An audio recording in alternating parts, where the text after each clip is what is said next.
on, y'all? It's Lil's Other Barber, checking in with More Than a Barber. Today, my special guest, I got DJ U. What's up, man? Bro. How you feeling? Straight, bro. Yes, sir. Yeah. How's the past 3 months been? Like, what you been up to? Been crazy.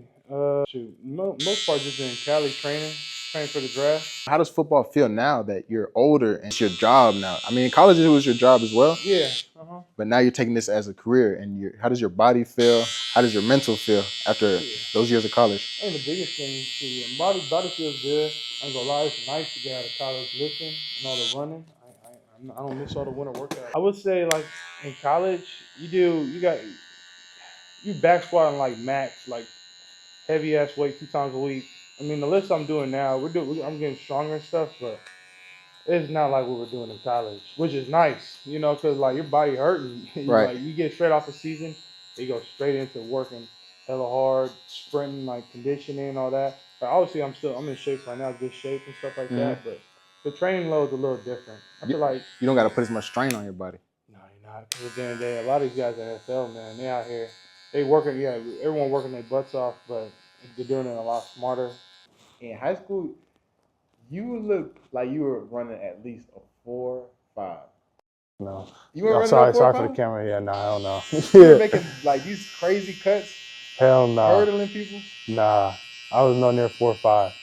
But I'm like, if I ran today, I'd probably run best 4.7, or then most likely probably 4.8. 4.8. That's what I'm running. 4.7, 4.8. I go out there and run a 40, which is not good. slow, but no, it's not fast. You're not trying to compete. But yeah, no, I ain't running. Like, unless you go run like a guy like Milrow, or if you go run a 4.5, then you run the 40. Yeah. You know? But if you're not gonna run a 4.5, unless they think you're gonna run like a 5.1, then yeah, like you gotta go out there and show them like, hey, I'm gonna run a 4.8, 4.9. Right. But like, they don't, like, there's really no point. They want to see you throw. They want to see you throw. They want to see you in meetings, how smart you are, right, football-wise. They want to see how you look body-wise, like you're in shape, like you're out of shape, you fat, and all that stuff. So that's the biggest thing. And then your game tape. That's all that really matters. That's it. They're looking at, that's the stuff they're looking at. I mean, I've been in 3 programs. All my quarterback coaches have been amazing. My dog, Coach Streeter, Clemson, he's at Georgia now. He recruited me all through high school. I've learned a lot from him. I was with him for 3 years at Clemson. He was on the field and football-wise, off the field. Like this stuff about being a man, being a character, man of God with him. Obviously learned a lot of stuff in the game of football. I feel like growing up in the IE, man. Great. The trenches of the IE. Hell no, I ain't living in no trenches. I ain't from the trenches. I ain't living in the trenches. I ain't living in a mansion though.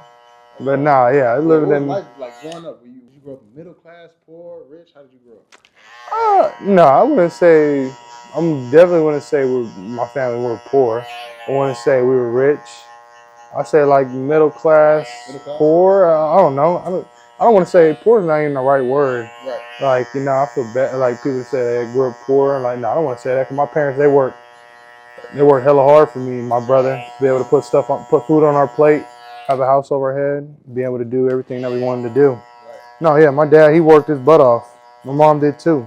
You know, my dad worked 3 jobs at times, doing school security, and then at night bodyguarding and stuff, working clubs, working the doorman, hustling, do whatever he can. What's a fun fact about your dad? Who is he a bodyguard from? Bro, you can name it. Anybody. Like, I know he was a bodyguard for a long time. 20 plus years before I was even born. He stopped when I was like 6 because he used to be on the road all the time and we wouldn't really get to see him. Okay. So he stopped. He wanted to be around his kids, me and my brother, be able to be there for us. But some of the people, he was bodyguard for Chris Brown, Rihanna when they were together. Crazy. Nick Cannon, DJ Khaled, Meek Mill. Did you meet these guys? I've gotten to meet a lot of people. Really? Yeah. A lot of people think like you start walking with the Lord that all your problems or like anything tough in life is gonna be gone. Like everything is gonna be a cakewalk. Like nah, life is a challenge.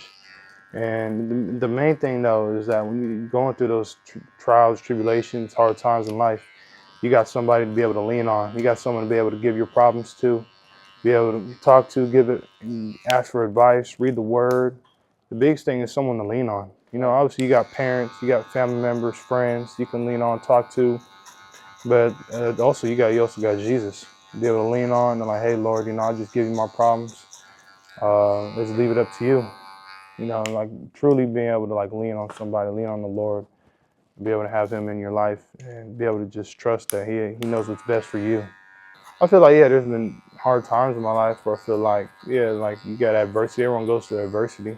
Right. At times where it feels like, yeah, you're struggling in the sense of like, yeah, life might not be the best, but you know, there's greater days ahead. For me, I've always had a mindset of that God's timing is always the perfect timing. You know, we always want stuff to happen on our timing. I think that's a lot of times like in life, like you want like something to happen right now because this could be the perfect timing for you, but that might not be what God has in store for you in that time and in that time and place. Like that might happen a little on later, and that might be the perfect time, but you have no clue. Like man, like you might not see it right now, but you'll be able to see it later on in life. Like dang, I see what God was trying to do there in my life at that point in time. To help me 100%. There's always light at the end of the tunnel. I try to live my life in a sense of, man, like you can't have any regrets in the sense of like everything happens for a reason.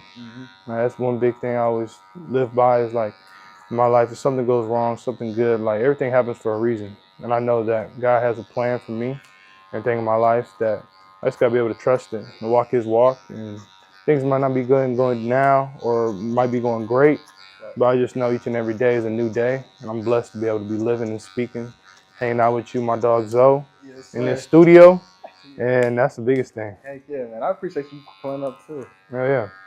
But I like people want to go stand like court. Like, yeah, I want a Rolls-Royce coming, great car. I'm not saying, you know, that's a great car, like a Lamborghini Urus. But nah, man, I want to have like a fleet of like 5 buckets. No, you don't. Hell yeah, like a bucket. Nah, and I'm like, I want to get.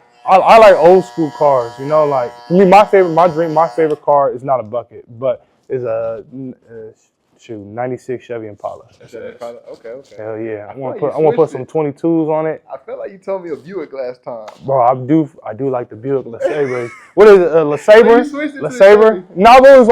No, I've always wanted Chevy Impala. I always wanted Impala 96 SS. Okay. That's always been my dream car. Put some 22s on it. Take out the trunk and put speakers in it. No tent? No. Yeah, I want a fishbowl. Fishbowl? Fishbowl. I want everyone to see me when I pull up. But it can have tent, but the windows are always going to be down. They're going to be down. Rain or shine. Arm hanging out the window. Arm hanging out the side. Yeah.